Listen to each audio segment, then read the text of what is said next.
Alors donc je vais expliquer donc le tableau sur les poils Cadel, Cris 3 et autres, donc Freepoint, ou même pas spécialement sur un poil Cris 3, hein, ça peut être sur toute la gamme Cadel, ceux qui ont des tableaux comme celui-ci, voilà, avec la carte M100, voilà, je montre, voilà, voilà, ok. Alors, donc là c'est le bouchon de marche arrêt, bouton marche arrêt, donc on reste appuyé, il démarre, on rappuie s'il va s'éteindre. Avec bien entendu un temps d'attente hein, pour l'extinction qui est de 20 minutes. Voilà, donc là sinon on a, donc là je vais aller dans le menu. Donc là on a la date, hein, date, heure, minute, donc ça permet de régler les soit le mois, la date ou le jour. Donc pour régler par exemple je vais prendre le mois, tiens par exemple, voilà. Donc je vais appuyer sur cette touche, donc ça va clignoter. Et donc je vais mettre 11, voilà, et je le valide. Alors je vais essayer de montrer ici, voilà. Alors on recommence. Si on prend par exemple heure, minute. Bon moi il est pas réglé. Tiens on va régler l'année hein, par exemple. Voilà si par exemple. Attends, on va régler l'année. Le mois hop. Donc on va hop. Voilà. On le valide. Donc l'année. Donc bon, en cas où s'il clignoterait. S'il se met pas à clignoter, il faut appuyer sur cette touche là. Il faut le faire clignoter. Mais là automatiquement il est en réglage. Le réglage. Donc il va basculer lui-même. Bon l'année clignote. Donc là je vais changer jusqu'en donc 2020 par exemple, voilà, et donc voilà, je valide, voilà, donc le jour, l'heure, donc si je vois là par exemple là le jour, si c'est pas lundi qu'on est mardi, bah, je vais faire clignoter, je change, et voilà, à fur et à mesure. Bon, maintenant on va partir dans les autres. Alors timer, donc ça c'est la programmation, lundi, mardi, mercredi, jeudi, vendredi, samedi, hein, voilà, donc pour programmer des heures de fonctionnement, mais enfin bon, c'est pas plus le meilleur. La sélection. Donc là on a la langue, hein, on peut changer la langue, pareil. Voilà, français. Bip touche. Alors ça c'est quand on appuie sur les touches, ça fait un bip. On peut le désactiver. Donc là je le retire. Et là quand j'appuie on n'entend plus le bip. Donc voilà, je reviens. Donc bip.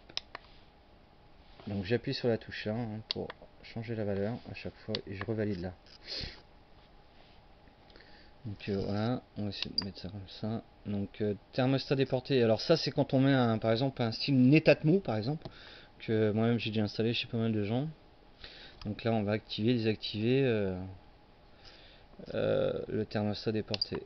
Donc là c'est l'auto-écho, c'est-à-dire que le poêle s'éteint à température ambiante. Si par exemple vous mettez 20 degrés, avec un delta de je sais pas 1,5, 2 degrés, bah 20 degrés s'arrêtera à 1,5 par exemple, il va s'arrêter à 1,5, c'est-à-dire qu'il s'arrêtera à 21,5 à peu près. Donc ça c'est l'éco-stop, ce qu'on appelle, voilà, auto-écho, éco-stop, voilà.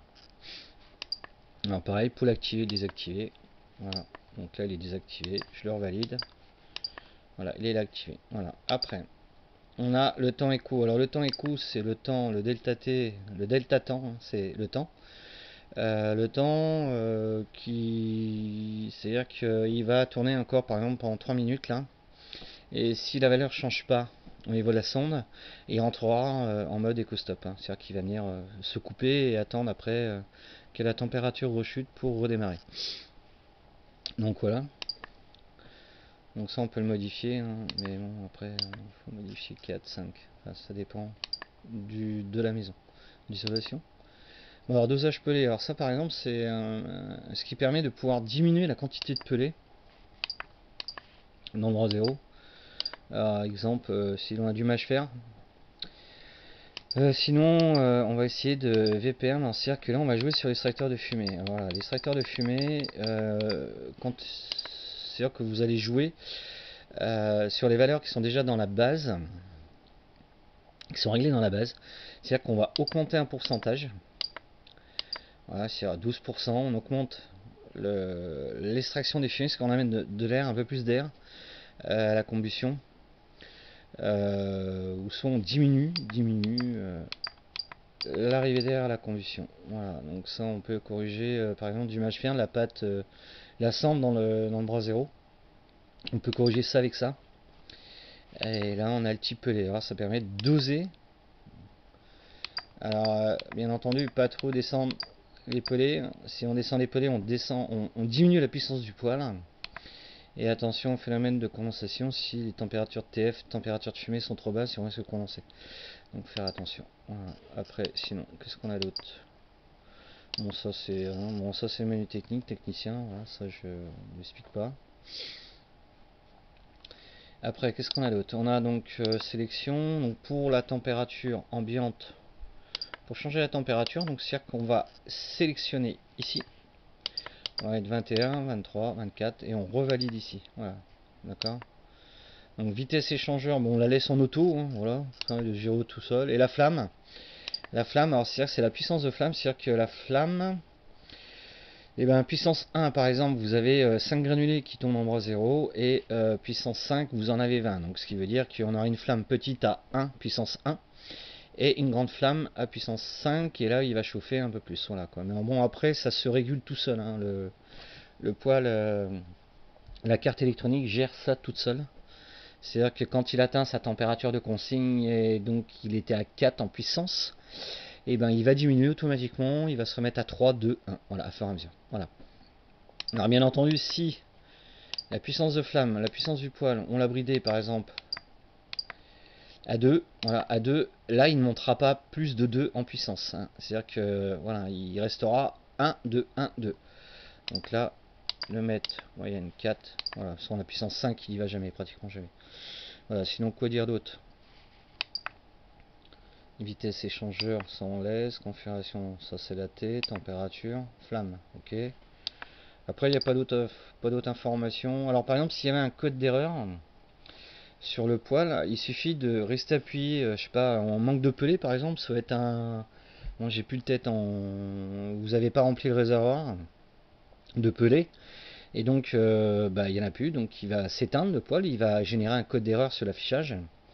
Donc là il faudra rester appuyé sur cette touche pour effacer le code d'erreur, et puis il va faire un refroidissement lui tout seul, et après vous aurez la main, vous pourrez le remettre en route. Alors donc les informations là, c'est la température de la maison.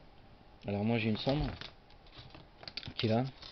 Alors la sonde, elle se trouve derrière le poêle, hein, vers la prise de courant, le petit, voilà. Donc si je mets mon doigt dessus, voilà, ça change tout de suite. Voilà, donc c'est la sonde, donc la sonde elle est là, moi, voilà. Et vous, elle est derrière le poêle vers la prise de courant. Après, qu'est-ce qu'il y a d'autre info? Bon, c'est tout, hein, sur le date, heure, timer. Donc ça, c'est la programmation journalière.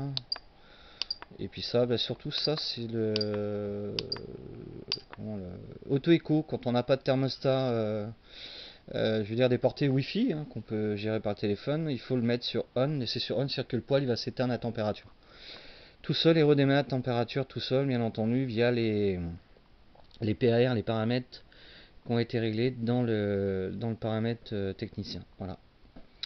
Voilà, et ben à bientôt pour une prochaine vidéo. Au revoir.